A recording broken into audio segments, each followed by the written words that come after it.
नमस्कार दोस्तों, मैं मोहित यादव आप सभी का स्वागत करता हूं स्किलिंग यूके इस लर्निंग प्लेटफॉर्म में।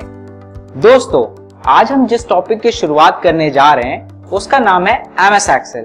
पर इसकी शुरुआत करने से पहले मैं कुछ इसके बारे में आपको बताना चाहता हूं। एमएस एक्सेल दुनिया में सबसे ज्यादा यूज होने वाला एप्लीकेशन सॉफ्टवेयर है जो कि माइक्रोसॉफ्ट ऑफिस में यूज किया जाता है। यह सिर्फ आपके कार्य क्षेत्र में ही नहीं बल्कि पर्सनल क्षेत्र में भी बहुत ही ज्यादा इस्तेमाल करने के लिए आवश्यक है, क्योंकि इसकी मदद से आप कोई भी कार्य को बड़ी आसानी से हासिल कर सकते हैं उसके एंड रिजल्ट तक। साथ ही साथ यह आपको सुविधा प्रदान करता है कि आप कोई भी कैलकुलेशन हो, डेटा एनालिसिस हो, डेटा मैनिपुलेशन हो, आप आसानी से कर सकते हैं। जैसे कि एग्जाम्पल के तौर पर आप अपना खुद का कोई व्यवसाय करते हैं। अब उस व्यवसाय में आपने किसी मंथ में, किसी ईयर में या फिर किसी क्वार्टर में कोई सेल की है और आप उसको चाहते इवैल्यूएट करना जो पिछले साल से थी और इस साल में हुई है,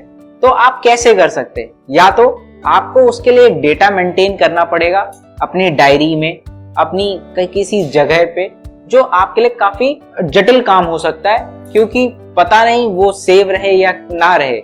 परंतु अगर वो एक्सेल शीट में मेंटेन है तो उसकी मदद से आप इवैल्यूएशन आसानी से कर सकते हैं। इसी तरीके से आपने देखा होगा बड़ी बड़ी कंपनियां होती हैं जो प्रोजेक्शन सेल्स निकालती हैं या फिर अपना इवैल्यूएशन बताती हैं कि इस लास्ट ईयर के इस क्वार्टर में, इस मंथ में इनकी सेल ये थी और इस क्वार्टर में, इस मंथ में उनकी सेल यह है। तो ये सब इवैल्यूएशन पे यूज होता है एमएस एक्सेल का।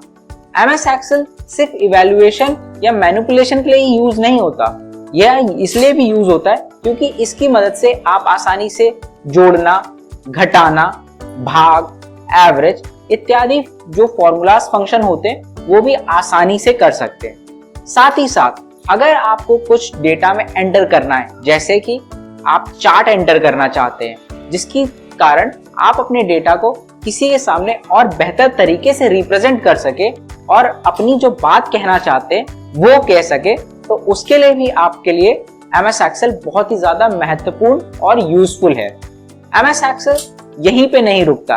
एमएस एक्सेल में ऐसे भी फीचर्स हैं जिनकी मदद से आप बहुत बड़े डेटा को छोटे में कंसाइज करके किसी के सामने रिप्रेजेंट कर सकते हैं, या फिर अगर कोई बहुत ज्यादा डेटा आपके साथ में शेयर किया गया और आपको उसमें से अपनी यूजफुल इंफॉर्मेशन फिल्टर करके निकालनी है या फिर उसको एक सही ऑर्डर में अरेंज करना है या शॉर्ट करना है, तो वो भी कर सकते हैं आप। साथ ही साथ इसमें आपको यह भी सुविधा प्रदान होती है कि आप इसको अपने लिए हमेशा एक मॉडल बना सकते हैं जिसको आप अगर किसी के साथ शेयर करना चाहें तो वो उसको भी समझ में आ जाए जो आप बात उससे कहना चाहते हैं। यह इतना ज्यादा यूजफुल है कि आजकल इसको एमएस एक्सेल को स्प्रेडशीट के नाम से भी जाना जाता है, जो कि गूगल ने अपने खुद के जी सूट में लॉन्च कर दिया है।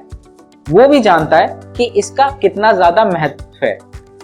अब हम इसके महत्व को समझ गए और इसके इंपॉर्टेंस को समझ गए, तो चलिए शुरू करते हैं इस चैप्टर में जहां हम बात करेंगे एक्सेल की शुरुआत से आखिरी तक, जिसमें इंक्लूडेड है कि कैसे आप एक एक्सेल फाइल ओपन कर सकते हैं, उसमें एक डेटा को सेव कर सकते हैं, प्रिंट कर सकते हैं, साथ ही फॉर्मूलाज और फंक्शन जिसमें आपको बताया गया है कि कैसे आप सम कर सकते हैं, एवरेज निकाल सकते हैं, या फिर अगर आपको कहीं शॉर्ट या फिल्टर करना है, उन फीचर्स का इस्तेमाल करके आप अपने डेटा को कैसे बेहतर तरीके से रिप्रेजेंट कर सकते हैं। तो आप सभी का स्वागत करता हूं इस न्यू चैप्टर में। Happy learning and keep learning. Thank you.